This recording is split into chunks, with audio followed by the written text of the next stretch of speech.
CAMPO meeting for Wednesday, October 11th. Kathy, can I get roll call, please? Chairperson Kimbrough. Here. Vice Chairperson Bonkowski. Here. Member Bagwell. Here. Member Erb. Here. Member Hastings. Member Smolensky. Here. Member Zantino. Here. Ex officio Member Rosenberg. Here. Quorum is present.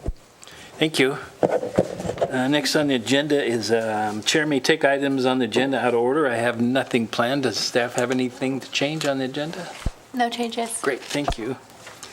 Next on the agenda is disclosures. Any members of the CAMPO board have to recluse themselves on any item on the agenda tonight or this afternoon? Seeing none, we moved on to that. Now we're on public comment. This is for a chance for the public to make comment on any item probably not on the agenda, but you can still speak on agenda items. This is your chance to come to the mic and speak to any item. Anybody in the audience would like to come up for public comment? Seeing none, I'll bring it back to the committee. Approval of the minutes is next. Is it for the September 13th meeting? Do I have any changes or a motion?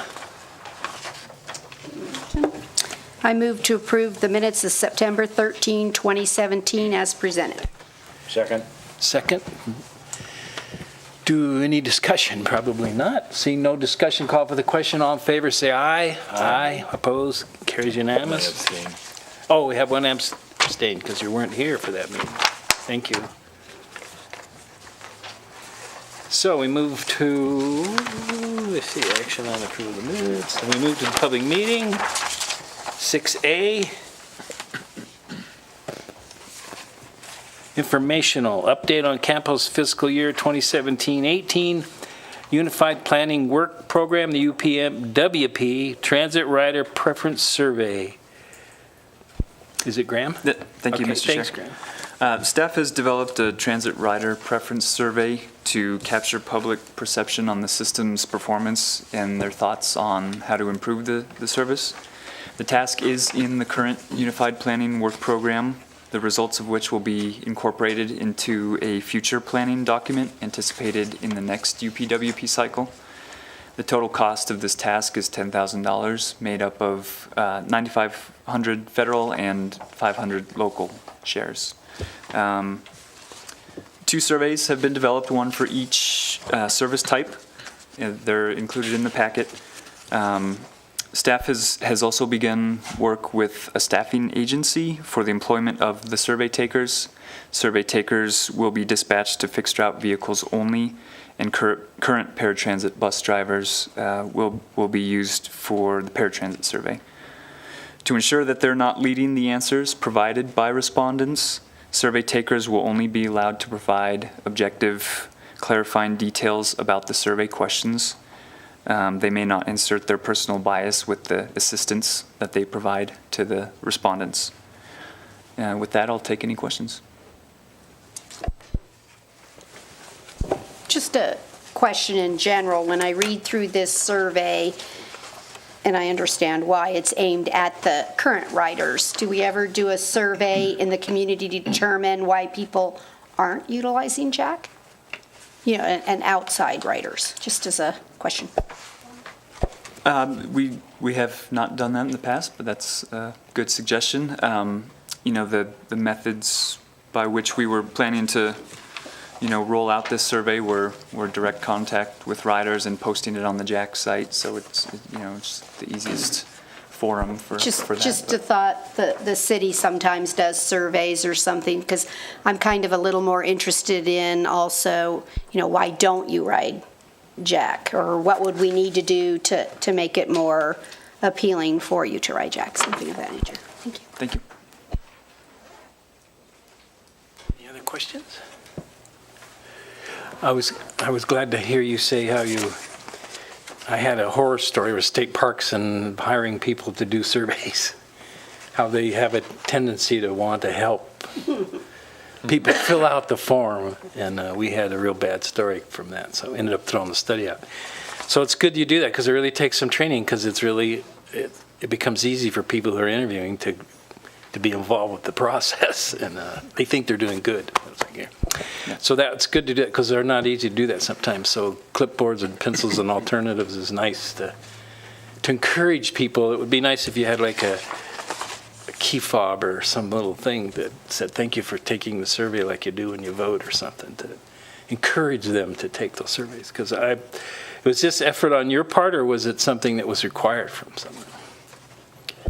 We do a regular short-range transit planning document. So this will feed into that. That'll, you know, it's just part of the scoping process for, you know, future outlooks on the transit system. So. Well, thank you. I mean, that's really important to have that background before you set budgets and stuff, of what it's all about. So. Quick question. Go ahead.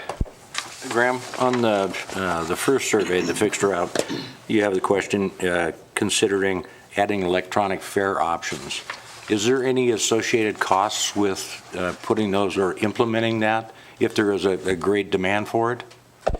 Yes, there's certainly a cost. We've looked into a few different options. As you know, they vary in range of costs, which is why we want to try to gauge the appetite for implementing such measures to see what degree of implementation we might go after for electronic fare collection. Anybody from the audience want to come and speak to this agenda item? Seeing none, I bring it back. It's informational only, so there's no action on that item. We move to 6B, to approve a set of performance targets as it relates to the Transit Asset Management Plan under the requirements of the Federal Transit Administrator's Transit Asset Management Final Rule. Thank you, Mr. Chair. So recent transportation bills have created a shift towards performance-based planning. And while a full transit asset management plan document is not required or does not need to be adopted until October of 2018, a set of performance targets, which were originally established for fiscal year 2017, must be updated annually. These targets must be set for capital assets used in the provision of transit service. And so performance targets must be established for assets in each asset class. CAMPO has capital replacement responsibility for assets in the rolling stock and facilities asset classes. The FTA, I'll just clarify, rolling stock is vehicles, basically the buses used by Jack, and facilities include maintenance or admin buildings. So the FTA has established methods by which assets may be assessed using age for rolling stock and condition for facilities. A performance target is being proposed for each relevant asset class based on the FTA's guidelines. A performance target of 20% is recommended for rolling stock, since it is forecast that 20% of jump around Carson vehicles will have met their FTA-defined useful life benchmark or acceptable age by the end of fiscal year 2018. A performance target of 0% is recommended for the facilities asset class, since it is forecast that both of Jack's facilities will still be in at least adequate condition by the end of fiscal year 2018. The FTA does provide some latitude on how agencies may rate their assets. For example, CAMPO could decide to use a useful life benchmark other than that of the FTA's default values, which is being proposed here, using local conditions as the basis for adjusting those numbers in either direction. However, staff recommends using FTA's defaults for efficiencies and compliance. So with that, I'll take any questions. Any questions? No? Like conditions like Tahoe driving in the snow half of the year and stuff like that? Yes, changed, yeah. correct. Yeah. No questions from here, so I'll take it out to anybody in the audience want to come forward and speak to this item? If not, I bring it back to the commission for a motion. I move to approve a set of performance targets as it relates to the Transit Asset Management Plan under the requirements of the Federal Transit Administration's Transit Asset Management Final Rule. I have a motion. Do I have a second? Second. Second from John. Any more discussion? Seeing none, call for the question. All in favor, say aye. Aye. Opposed? It goes in unanimous. Thank you. Now, 6C for possible action. To approve the expenditure of $66,790 to be funded from the CAMPO Unified Planning Work Program, UPWP account, and to recommend approval of contract number 1718-064 fiscal year 18 Carson City Pavement Management Services to Dynattest North America Incorporated for a total not to exceed $66,790 to the Carson City Regional Transportation Commission. Lucia? Thank you, Mr. Chair. Lucia Maloney. So the last pavement survey that the city conducted was in late 2014. You know, the last winter was pretty heavy and we're due for some new data. So that's what we're talking about here. A formal RFP was released on August 10th and proposals were accepted through August 24th. The project does consist of a pavement survey of 285 center lane miles of roadways within Carson City. And the deliverables that we asked for included network referencing, GIS linkages, method to QA and QC the data, and coordination and delivery of the data to both Carson City, as well as our consultant, the University of Nevada, Reno, in a method compatible with MicroPaver, which is the pavement management software that we use. The pavement management survey, or the pavement survey, is to be conducted in October and November, so we'll be turning it around really quickly here. We did receive 6 proposals from qualified consultants, of which 2 firms were selected for interviews. Interviews were conducted on September 13th. The proposal evaluation panel consisted of 2 members of Carson City staff, myself and Mr. Goring here, as well as Dr. Hodge from University of Nevada, Reno, who provided some additional technical expertise and perspective from that regard. Proposals were evaluated against 4 evaluation criteria, which were contained in the RFP. These are project experience, the project manager, technical capacity, as well as the project approach. Proposals were, in general, very close. They were all really well done, and so we had to get into some details to really differentiate between the approaches and the firms that were proposing. After interviews as well as reference checks of those that proposed, CAMPO staff is recommending execution of the contract to Dynattest North America, Inc. in the amount of $66,790. If you remember from last month, CAMPO made a motion to approve moving $30,000 from the ADA transition plan task over to the pavement management services task. So with that approval, the contract amount is budgeted under the task 3.2 in the UPWP, which is maintain pavement management system. The required 5% local match on this contract is $3,340, which will be funded from the CAMPO UPWP account. So tonight, CAMPO is being asked to approve the expenditure of the funds because it is the CAMPO account, and to recommend approval of the contract to RTC. This item will be heard by RTC later. I'll spare you the same presentation, those that are on that board. But CAMPO will recommend, that recommendation will go to RTC in just a few minutes here. So if you have any questions, I'm happy to answer them. Thank you. Questions, staff?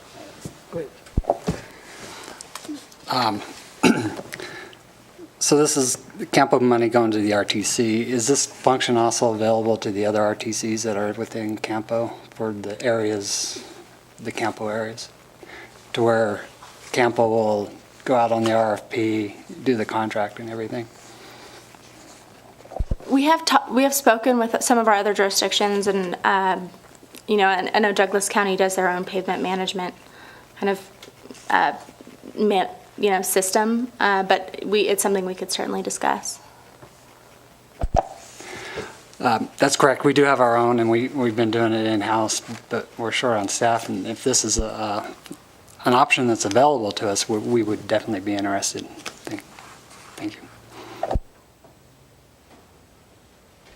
Is UNR on there? Were they like a CMAR or something, or are they already on contract? So they'll take. I saw that they're going to give the data to UNR, and then you get the data. So That's a great question. No, we maintain a contract with UNR, and they maintain our paver software and our database for us. So we have ongoing relationships with them when we're considering pavement maintenance projects. You know, they help us look at the data and evaluate to make sure that we're efficiently and appropriately expending our funds on the best project areas. now I thought they had their own van. I thought we were told that once, that they had a vehicle that they were doing the roads with, because we had a picture of it. So maybe it was a contractor working for UNR. Okay, I was confused. So I love that they can go up to 60 mile an hour and do that job. That's a pretty unique system with cameras to pick up that level of detail on the roadways at 60 mile an hour down the road. That's pretty cool, actually. It is, and if I may add, one of the differentiators for Dynatest versus some of the other firms that proposed is they're integrating a new kind of 3D LiDAR survey software technique. It's frankly above my head, but we talked about those things. Dr. Hodge was really interested in the new technology. Dynatest did also propose some additional value add components. They'll be providing right-of-way survey information as well as some roughness data that we haven't received before. So staff are really excited to see what we get this time. Great, thank you. Any other questions? Seeing none, go out. Does anybody in the public want to speak to this item on the agenda? Seeing none, bring it back to the commission for comments or a motion. I'll make a motion. I move to approve the expenditure of $66,790 to be funded from the CAMPO Unified Planning Work Program account, and to recommend approval of contract number 1718-064, fiscal year 18, Carson City Pavement Management Services to Dynatest North America, Inc., for a total not to exceed amount of $66,790 to the Carson City Regional Transportation Commission. I have a motion. Do I have a second? Second. Any other discussion? Seeing none, call for the question. All in favor, say aye. Aye. Opposed? Carries unanimous. Thank you. 6D.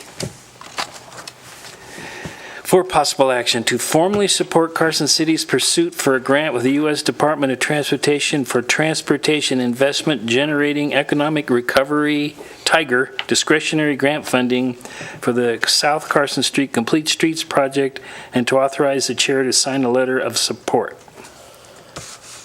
Lucia, okay, Thank you, Mr. Chair. The Public Works Department is seeking CAMPO's formal support of this grant application for this Tiger grant funding. We presented this item at the Board of Supervisors last Wednesday, October 5th. where the board unanimously approved pursuit of the grant opportunity. So what is this project? The 2017 Tiger Grant funding is awarded on a competitive basis. This year they're giving special consideration to projects which emphasize improved access to reliable, safe, affordable transportation, specifically in rural communities such as Carson City. Trivia fact, although we are not considered a rural community for this specific grant application, we are the smallest metropolitan statistical area in the country. So we are highlighting that in our application. So we're proposing for the South Carson Complete Streets Corridor project, which will drive economic growth and investment directly into the heart of our capital. As you are aware, the city is investing over $10 million in local funding for the southernmost 2-mile portion of the project from Roland Street, up to Fairview Drive. However, the portion from Fairview Drive connecting to 5th Street, which connects to the recently completed downtown Complete Streets project, that piece remains unfunded. So acquiring Tiger Grant funding for this final portion of the corridor builds upon those previous investments and really leverages our local investment into our downtown. The Tiger Discretionary Grant Program is one of the most competitive infrastructure grant programs in the country. Last year there were roughly 550 applicants, of which roughly 40 were awarded. Because these funds are so critical in completing this full corridor from downtown all the way to the interchange, and because there's been some indication by the administration that these funds may not come around again, the city has contracted with WSP, which is formerly Parsons Brinkerhoff, to assist us and help us develop the most competitive grant package possible. We're putting everything into this. At the staff level, it's been all hands on deck, pulling together the information to get this package out. Getting WSP all they need to really give us a winning proposal. The turnaround this time was only, I believe it was less than 30 days. So applications are scheduled to be uploaded to the website. We're targeting for Friday, but they're due on Monday. We've reached out and been successful at getting support letters from local advocacy groups, muscle powered, all the way up to the governor. So we're really excited to do this. I'm happy to answer any questions and appreciate CAMPO's support. Any questions? Just a comment, I just want to express NDOT support for this application. It is a very competitive grant process. We actually don't submit on this grant. There's another one called Infra that's more freight focused. But because we have seen that there's been a favor for multimodal type projects, complete streets, NDOT's big freeway things just don't compete. So we're happy to support our MPO partners when they apply for something like this. We do think it's a good project. It'll be competitive. If it's enough, we don't know, but we were happy to sign a letter of support to give to Lucia today. So, Lucia, is there a specified amount that you're submitting for, or you submit an application and then you get awarded an amount based on the scoring of the application? Yes, sir. Thank you for bringing that up. So the full project, we had some estimates done by Kimley Horn as part of that corridor study that was brought forward this summer. Our engineers then looked at those estimates and we've refined them a little bit. Right now, the current project cost estimated from the interchange all the way up to 5th Street is roughly $19 million. So the city's bringing, it comes out to, I think, just over 11 right now, $11 million, and so we're asking for roughly 8. So that brings us to about a 60% match. We're only required to provide a 20% match, and so we're hoping that helps make us competitive. Any other questions? So then it would just be one project is what you're actually saying, from Roland all the way to 5th if we're successful with the Tiger Grant. That's correct. And so the risk of the match, if we don't get the funding, we'll continue to expend the local money on the southern portion as planned. Any other questions? Could you tell me that little bit of trivia again? We're the smallest. Apparently, I've learned, we are the smallest metropolitan statistical area, this urban area categorization, which is used for the Tiger Grant funding in the country. So Tiger considered us urban, right, but we're the smallest one.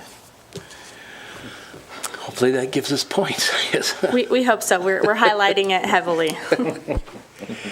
So I'll take this to the audience. Anybody here want to speak to this item on the agenda?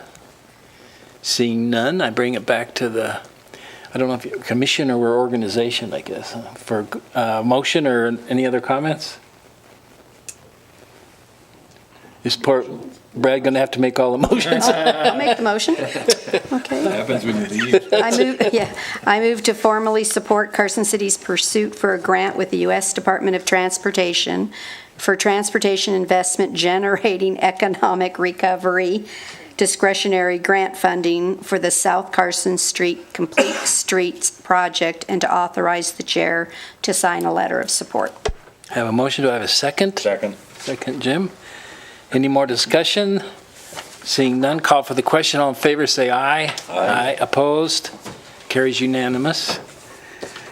That takes care of the action items on the agenda. Next on the agenda is any internal communications and administrative matters, such as the future agenda items.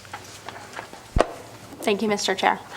When I was brought in here and I did my interviews with Darren and Mr. Morano, and I was terrified and shaking in my boots. One of the things I highlighted is my passion for data and performance measures and performance-driven decision-making. So CAMPO next month will see a presentation from two of our staff, one from Mr. Dollarhide and another from Ms. Lang. We'll be providing information about our monitoring and performance measures that we look at continuously all year long, both for transit and for non-transit. We've recently received questions about, on South Carson, now that the freeway is open, how is the traffic? Did it really go down 40%? So we're looking at some traffic volumes data that we'll bring to you.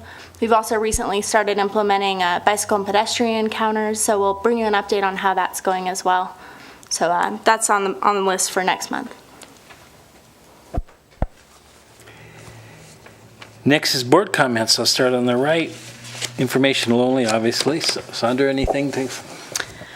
I'm happy to report that our STIP was approved by the feds, so our board recommended approval last month. It was approved before the start of the federal fiscal year. Good job, Joseph Spencer. So we have everything in place to spend money this year. We're very happy about that. And as I mentioned last month, this will be my last board meeting for a couple months for obvious reasons. Kevin Berry is your point of contact at NDOT. And of course, you can go talk to whoever you feel comfortable with. But I know Lucia and Kevin have been working together closely on Tiger and other items. So I have full confidence that they'll continue to be productive while I'm out for a couple months, and look forward to seeing you guys in January-ish. Good luck. Anything else? Anything, Jim? Nope, I'm fine. Nothing from Brad? Laura, nothing? Jack, nothing?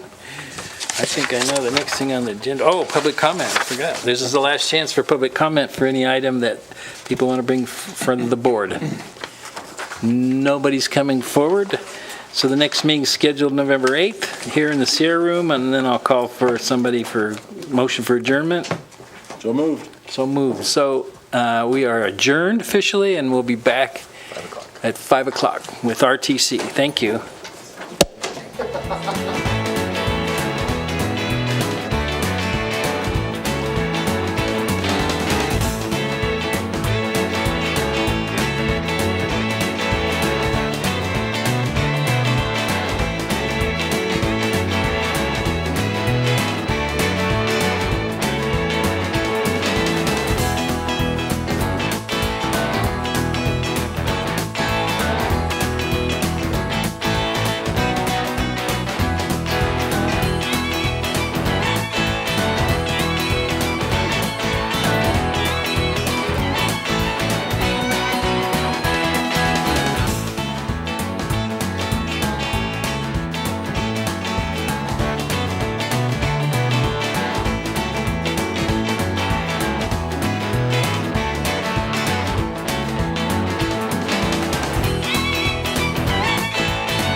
I'd like to call to order this meeting of the Carson City Regional Transportation Commission. Today is October 11th, 2017. We are in the Community Center Sierra Room at 851 East Williams Street. Can we have a roll call, please, Kathy?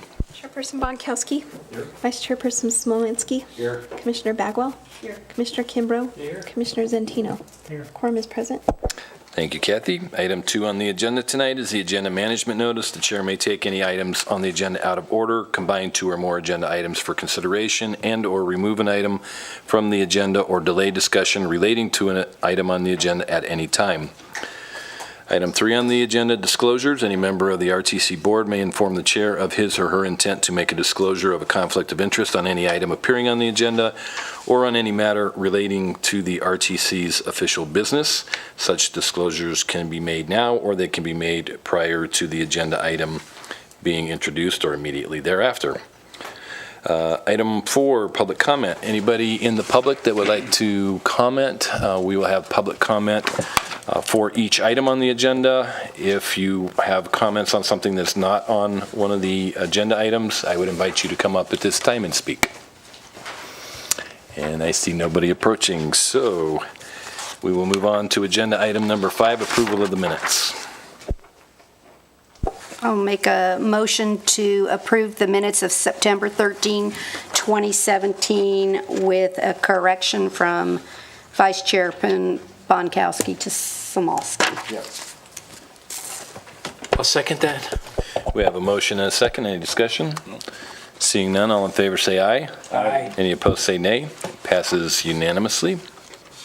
We're on to item 6, the first action item, 6A, for possible action to approve amendment number 1 to contract number 1718-046, South Carson Street survey to Loomis and Associates for an additional $26,560 for a total not to exceed amount of $114,510 to be funded from the RTC account. And I have a disclosure on this item. NRS 281A.420 requires me to disclose a conflict of interest and abstain from participating when I have a disqualifying conflict. In my private capacity, I am a partner in the real estate brokerage firm NAI Alliance Carson City.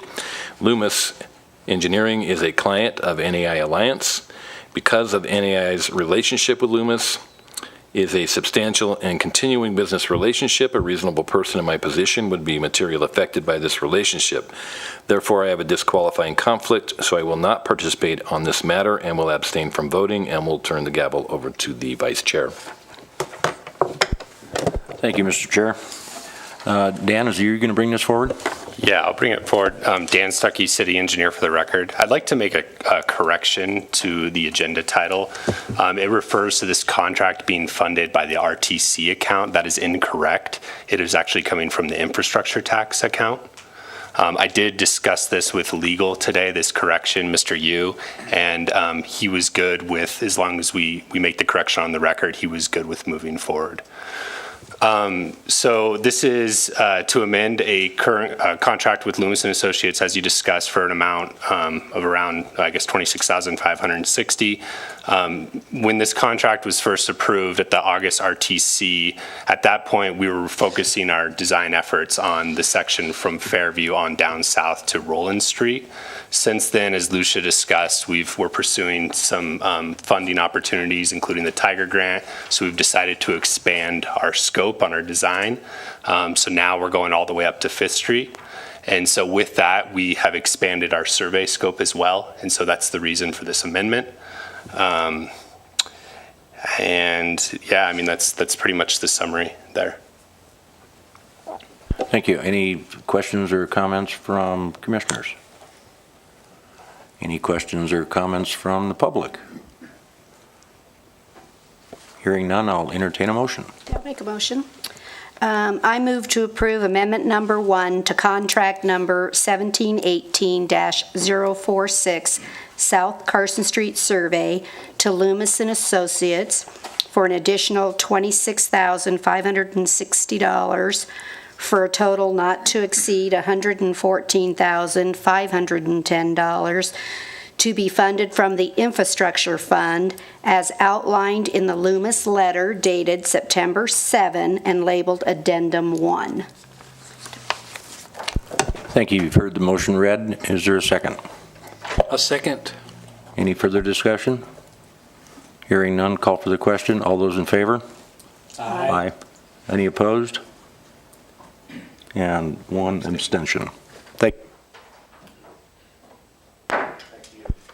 Thank you, Mr. Vice Chair. We are now on to item 6B of the agenda for possible action to approve contract number 1718-064, fiscal year 2018 Carson City Pavement Management Services to Dynatest North America, Inc. for a total not to exceed amount of $66,790 to be funded from the CAMPO Unified Planning Work Program account. We all heard the presentation on this during the CAMPO meeting that preceded this meeting. So, Lucia, if you want to go through this quickly, we'll take this on. Sure. You don't want to hear it again? Only if you'd like to say it again. No, sir. About half hour ago, the CAMPO met and discussed this. CAMPO did unanimously approve to expend this funding from the CAMPO account, and they recommended approval by RTC to execute this contract. I'm happy to take any questions if you have them. Any questions from the commissioners? Seeing none, any public comment? I see no public comment, so I will entertain a motion. I move to approve contract number 1718-064, fiscal year 18, Carson City Pavement Management Services to Dynatest North America, Inc. for a total not to exceed amount of $66,790 to be funded from the CAMPO Unified Planning Work Program account. Second. We have a motion and we have a second. Any discussion? Seeing none, all in favor say aye. Aye. Any opposed say nay. Okay, passes unanimously. We are on to item 6C on the agenda.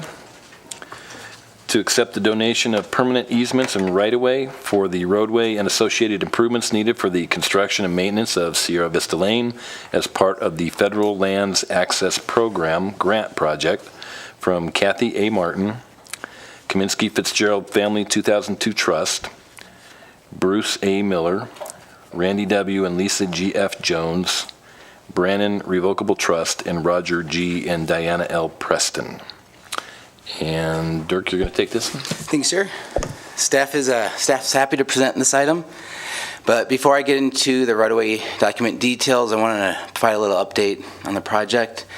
So for Sierra Vista Lane, the FLAP grant project, we recently accepted and approved 100% design, which is really exciting.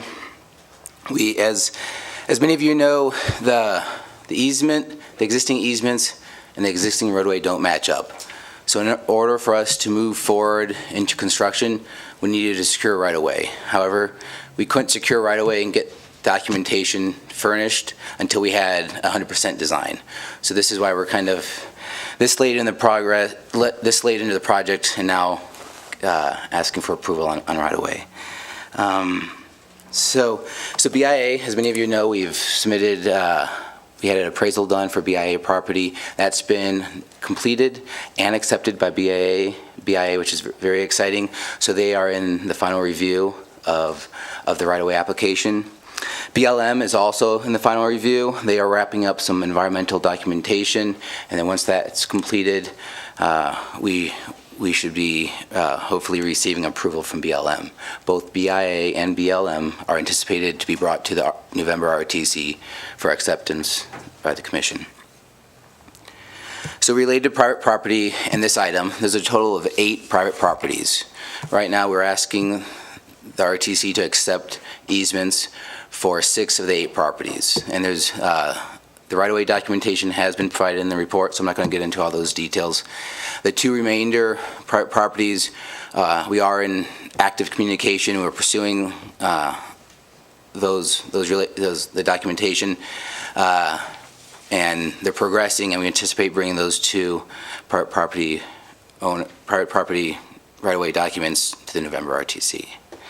So that really concludes my comments in the summary, and I'm happy to answer any questions. Dirk, does the Do the offers of compensation for the BIA allotment owners, do those have to be accepted before we can move forward?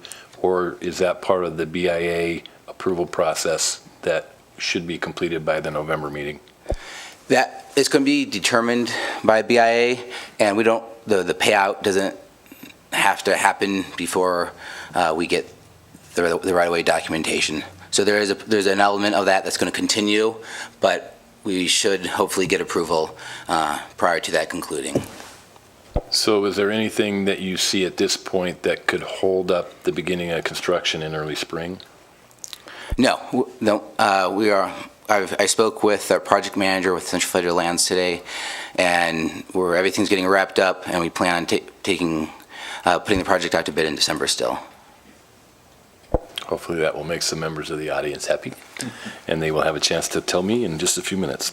Are there any questions from the commissioners? Lori? So just more in general for me is, when I'm looking at all of these right-of-ways and everything, why would I not wait until we just approved all of them at the same time to ensure that we had a viable project? I'm a little leery of accepting roadway for the city, and then if something does fall, for whatever reason, one of these other right-of-ways does not happen, we've already accepted these right-of-ways. Yep. So just timing question for me is, why would we vote on this and not hold it to the November and do them all at once? Very good question, and we actually talked about this at staff level. And as you may have noticed in one of these, one of the properties, there is a sale, which means we have a different ownership. And so if there's a different ownership, that means we have to have someone else sign the right-of-way documents. And so the thought was, now that we have 6 signed, get them signed, get them recorded, because if someone else sells their property, then we would have to be working with the new property owner and getting that signature for the easement. I would think there'd be a disclosure issue. There's a realtor here, but I think there'd be a disclosure issue no matter what, right? Not once the easement's recorded. It would be a matter of it would be on the title report, so there wouldn't be a disclosure required. If they're selling it and they're in pending negotiations, we should be disclosing Yes. a project's going on there. If it's not agreed to In and advance. recorded, then the property owner would need to know that this negotiating Right, is it's going coming. on. But I don't believe that's the case here. These 6 property owners are the property owners that will be of record, right? Correct, yeah. That one is selling. The 6 owners that have signed the documentation are the current owners. An example, though, we had one that changed hands, so after we got that signature, we had to throw that one away and then go work with the new property owner. So it's a matter of kind of getting all this stuff locked up so things that are changing don't affect us. So I understand, I think, what Lori is concerned about, and a potential solution would be that we can accept these easement agreements, which is a binding contract, but hold off on the final recording until we get the other 2, because they don't have to be recorded to be valid. So if there was an issue with the easements on the final 2 property owners, then we wouldn't necessarily need to re-record or try to invalidate these recorded agreements because we don't have the complete right-of-way. We happen to have the property manager for the city here who may have an opinion on this. Thank you, Stephanie Hicks, Real Property Manager. As Dirk explained, we did actually have a property that changed ownership, and I think the timing issue, Lori, was because they were in a period of escrow, and so it was going to be 30 days out before the new owner, the escrow would be finalized and they would sign. That particular one did time out for us, so we were able to bring it forward. But if that would occur again, then we might be outside of our window from getting all of our right-of-way secured in time for federal land's deadline. So that was our concern.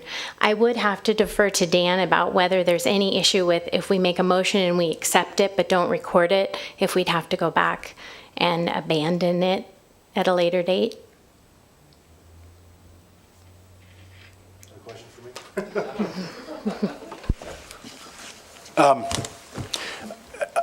For purposes of making the motion today, I think that we can defer action on the recording part of it. I can't say for certain on the record, though, what the ramification of that would be with respect to this binding contractual nature of these documents. I think that the agreement and the exchange of consideration would still be validly binding upon the parties, but I think that there would be a defect eventually if the recording is not made, because then it's not a covenant that would be running with the land with those parcels. So there is a timing issue, and I think that there's you got to have to finish up that last leg of this marathon, so to speak, to cross that finish line. I don't know with respect to how much time would the city have with respect to deferring that action. That's not anything that I have any expert knowledge on. If we could take a look at that, because my understanding as a practitioner of over 20 years is that that the deeds don't actually legally ever have to be recorded and they're still valid. So I don't think that both actions have to take place, and I certainly don't think that they both have to take place concurrently. And so if we can confirm that, then I think maybe what Lori would be suggesting is that we hold off on the recording of the deeds until we have all 8 of them. I absolutely agree. I can concur with your analysis that they don't have to be done concurrently, those two actions. Like I said, I would actually be happy to defer to your expertise on that, since you've been practicing real property for 20 years. I'm not an attorney, so don't depend on me. But no, I'm happy to look into that as a legal issue. But like I said, I just don't want to commit to anything on the record without knowing fully. So let me I'm just struggling why we don't just defer this action till November, and we know that all of the right-of-ways, because let's play the devil's advocate the other way, that somebody does not grant us. One of the other 2 private property owners says no. Is the entire project then scrapped because we're not able to perfect the road? That's what my concern is I don't want to accept a roadway that we can't fix and get us in a different bind. So we're required to obtain all the right-of-way by December 1st. If we don't do that, then there's going to be a funding issue with regards to federal funding. As in, this project is not ready to go. The funding is going to be pushed to another budget cycle, which means you have congressional issues that you're going to need to deal with. The issue that we talked about as staff and why we wanted to take this to the October meeting was more of a better safe than sorry approach. We need the right-of-way squared away in order for us to put the project out to bid. And so if we don't have, so for example, if we only have 6 of the private property owners, that means at least we can build on those areas that we need to build on. And maybe we need to redesign or postpone or phase a portion of the project for the areas that we don't have right-of-way. And so the thought was the more right-of-way we have, the sooner the better. If for some reason that the project doesn't go forward, I think there's mechanisms in place that would allow us to relinquish those easements and give it back to the private property owners. Yeah, and so right now we're taking a more of a safe, conservative approach in light of trying to make sure that we have everything we need for the project and to secure the federal funding. And so that's why we decided to push forward in October opposed to waiting to November. And then when you start adding the other elements of what happens if you have a property that goes, whether it's, if you have a property that is sold to another person, then you have new owners that you need to deal with. Some of the concern is if it's recorded, some of the questions that I'm trying to play out in my head are, if it's not recorded, then what happens if someone pulls a title report? And so these are some of the, it's not a clear, I don't have a clear answer, but we decided to take it in October just because we thought it was safer for the project as a whole. I can say, too, that I would not be in favor of not accepting the agreements tonight for, I can think of 3 reasons right off the top of my head: death, divorce, or cold feet. Any one of which would allow or cause issues with trying to get these agreements finalized. So my preference would be to accept the agreements that we have on the table, but not record them yet, and then bring the other two back in November, and once we have all of them, we'll record all of them at the same time.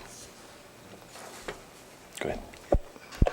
And maybe I need clarification. I thought the city has accepted responsibility for the roadway, so these easements are important no matter what.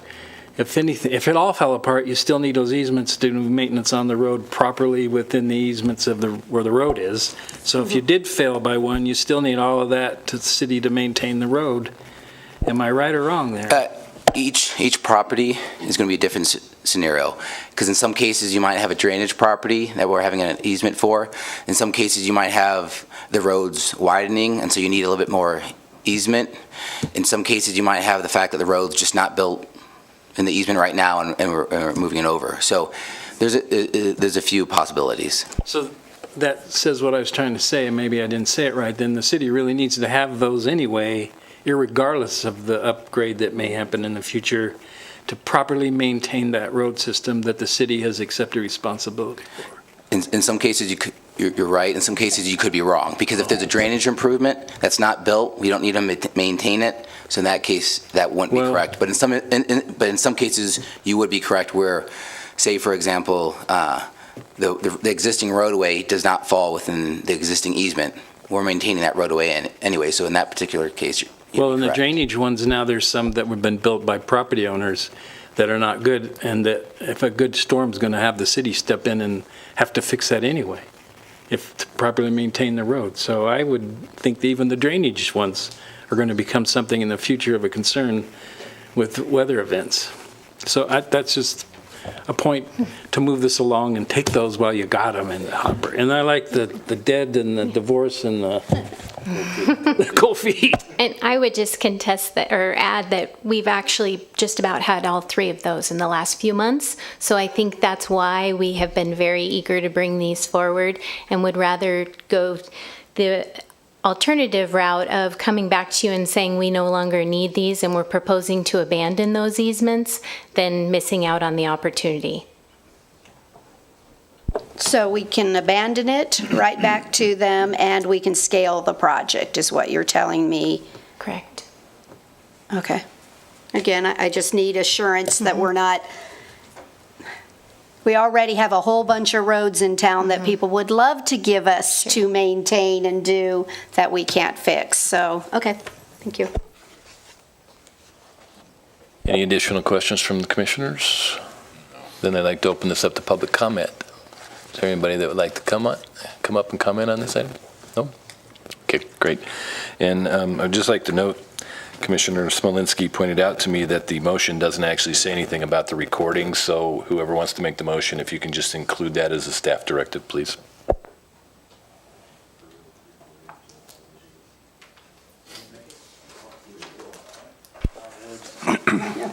I move to accept the donation of permanent easements and right-of-way for the roadway and associated improvements needed for the construction and maintenance of Sierra Vista Lane as part of the Federal Lands Access Program grant project from Kathy A. Martin, Kaminsky Fitzgerald Family Trust, 2002 Trust, Bruce A. Miller, Randy W. and Lisa G.F. Jones, Brandon Revocable Trust, and Roger G. and Diana L. Preston, and defer the recording of these until all 8 easements have been received. Second that. Mr. DA, do you want the APNs read into the record, or are we okay? I think we're fine with that motion. Then we have a motion and a second. Any discussion? Seeing no discussion, all in favor say aye. Aye. Any opposed say nay. Okay, that passes unanimously. Thank you all very much for that discussion. We are now on to item 7 on the agenda, internal communications and administrative matters, non-action items. 7A is the street operations activity report. Are you taking that, Lucia? I will, thank you, Okay. Chair. I think, Mr. Chair, since you've been gone, we've added a year-to-date column to this report.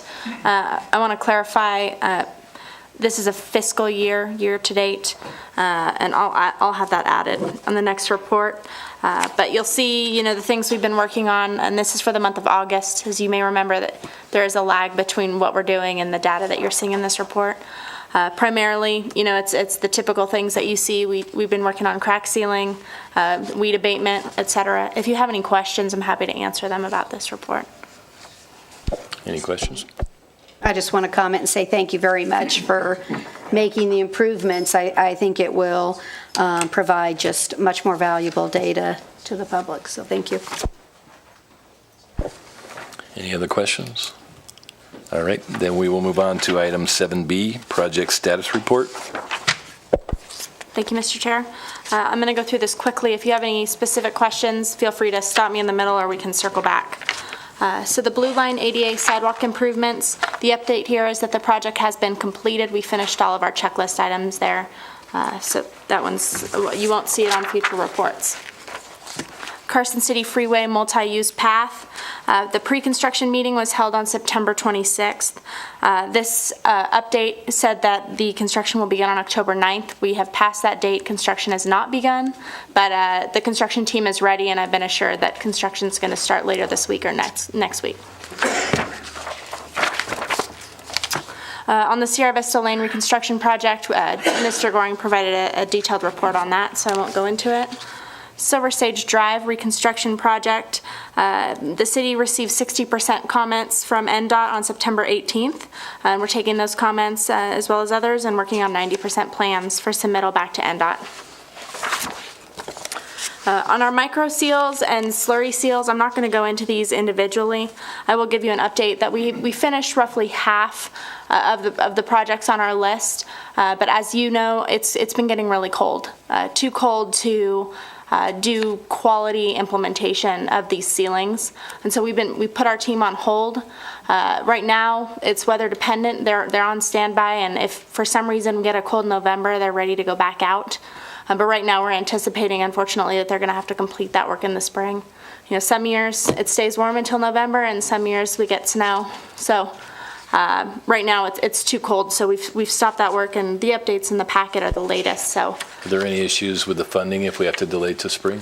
No issues with funding, and I received confirmation this afternoon that the two contracts for the slurry and the micro, those were on a days worked contract basis, so we won't have to take a contract extension back to you. If there's a difference in materials cost between now and spring, then would that come back as a change order, or are they going to just honor the contract? No, sir. The prices are locked in. I'll move forward to CDBG North Carson Street improvements. We're on schedule with that. The design has been complete. We're waiting for the winter.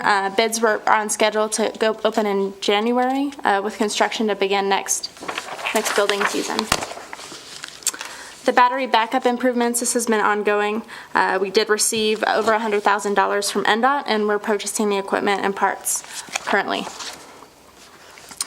South Carson Street bicycle and pedestrian improvements. As you're aware, the city was awarded a TAP grant, Transportation Alternatives Program, federal grant for $750,000. This funding source is included in that roughly 10 to 11 million that I spoke about earlier related to the Tiger grant. So this is one funding source. It's part of the surveys that are being conducted currently, and we're assembling a design team, so that's moving along with the whole corridor. The Carson City Freeway multi-use path on Colorado Street, the NDOT agreement was approved, and right now we're just waiting on notice to proceed with design. I think that has something to do with the funding source, but we're all on track there. The flashing beacon near the grocery outlet on North Carson Street. Construction is planned to start on October 16th, so next week. We have gotten a few public phone calls on that, so keep your ears open, and I've been assured that will not get pushed. So, and then finally, the South Carson Street resurfacing and complete streets project. This is the same as the Tiger discussion earlier. Survey work's 50% complete, and we are assembling a design. Do you have any questions? I don't see any. Thank you, Lucia. Item 7C, future agenda items. Thank you, Mr. Chair. Looking forward to November, it seems that we may have a heavy agenda. The federal funding window, application window for the FLAP grants, Federal Lands Access Program, has opened. Those applications are due on December 8th. The city is Public Works staff have been discussing with Parks and Open Space on a suitable project for that application. We haven't made a determination, but we're presumably going to go after that funding source, so you would see that in November should we decide to go after that grant. We've been in discussions with NDOT on potential updates to our Safe Routes to School agreement, and that's because our bicycle and pedestrian coordinator, Courtney Bloom, has moved over from Health and Human Services over to Public Works. So it may turn out to be a minor amendment, and if we can get that, it may be in November. If not, probably in December. The Sierra Vista items that Mr. Goring mentioned, those will come to you in November. And that's it. Thank you, Lucia. Oh, actually, Mr. Chair, I apologize.